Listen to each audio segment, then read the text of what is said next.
yung numero na mailalagay natin, commensurate ba siya dun sa galing at dun sa daladala nung presidente? Well, for me, hindi. For us sa campaign, hindi. Kasi, ano ba yung pinanggalingan at ano ba yung pinanghawakan ng mga taong naglagay ng grado? Diba? Ano ba ang nakita nila? Ano ba ang sustansyang pinanggalingan nila para sabihin, ito ang worth ng kandidato nila, ng kandidato namin, at ng kandidato natin lahat. So, we believe that from the ratings, dun sa youth report card, malaki pa rin talaga ang aspeto ng perception sa mga kabataan. Well, hindi naman natin maiwasan yun.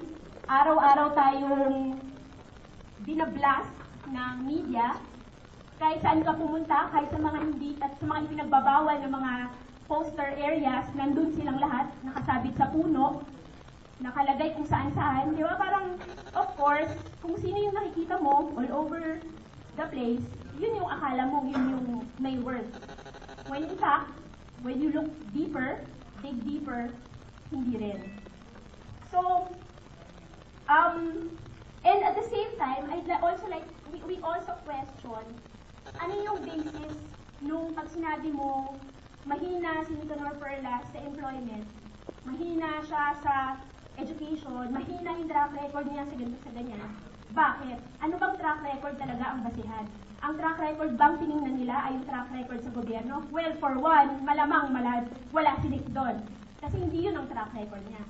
Ang track record niya ay forever nag-parallel, forever bumalaw sa cultural realm, sa economic realm, and this time around, he realized that kung ano mang impact na gawa niya dun sa parallel process na yun, kailangan na niyang gawin sa political realm.